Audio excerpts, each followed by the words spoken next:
Training your dog doesn't have to be all work and no play. In fact, training your dog should be fun, and agility training is part of that fun.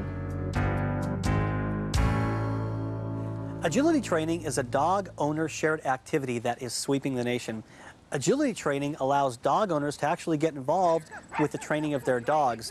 It's great because it provides a dog with confidence and the owner with good handling skills. Now, I'm here with Karen Moureaux of the Contact Point Agility Training Center. And Karen, you know, one thing I'm always recommending to dog owners is to find fun things to do with their dogs. And agility training is great because it's really rewarding for both the owner and the dog. I find it really rewarding for the owner and the dog. And now, since there are so many obstacles really involved with the training course itself, we're only going to focus on one today. Which one are we going to focus on? Today we're going to go through the steps on training the dog on the dog walk. Great, let's take a look. Right, here we have the dog walk, which is one of the 3 contact obstacles that we have on the agility course. We have the A-frame and the seesaw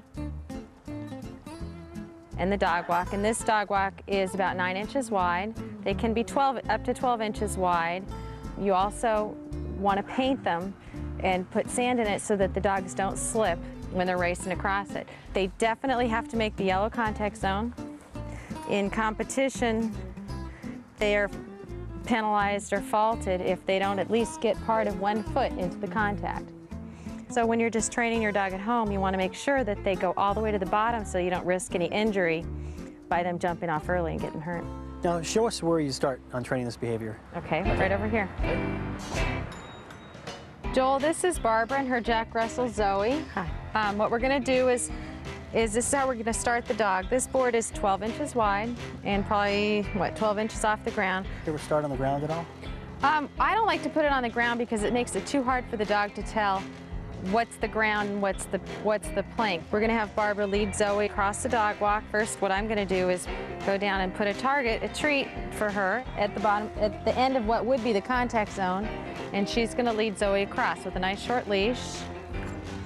You put your hand a little bit lower so she doesn't get distracted, and she can stop at the bottom, get her treat, let her settle down a little bit, and then you can release her. So she kind of guides the dog along. Uh-huh. Right. Now, let's show them one more time here. Zoe, what I'll do is I'll put this treat again at the end so she has a target to go to. It looks like she's kind of guiding the dog too with one hand and holding the leash in the other hand. Now it's going to be a little bit easier with a small dog because the board, a 12-inch board, is much wider than if you had a big German Shepherd. Can you get it?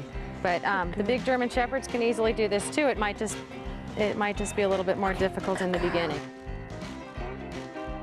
What's next step? We'll take them to a medium-sized dog walk, and we can go check that out right now. Great. So here we are. Yep. This is what I use. It's obviously not as tall as the full-size dog walk.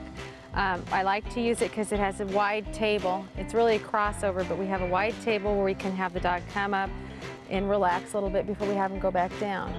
So what we'll do with Zoe is start her at the other end.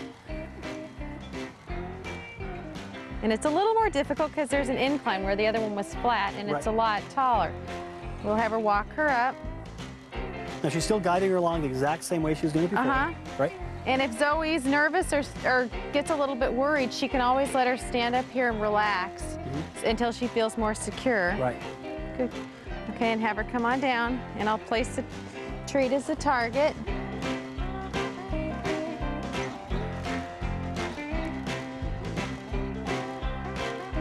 Now, Karen, I noticed that you're using food. What if a dog is not food motivated? You can try their favorite toy. It could be a ball or a squeaky toy or a tug toy, anything that'll work, or try a better treat. I mean, if they don't like their kibble as a treat, you can try hot dogs, cheese, almost anything that'll work. As you can see, the contact obstacles require a lot of training and patience. But as with all agility training, it's a real trust builder between owner and dog. Karen, thanks a lot for helping us out today and walking us through the dog walk. Thanks, Joel.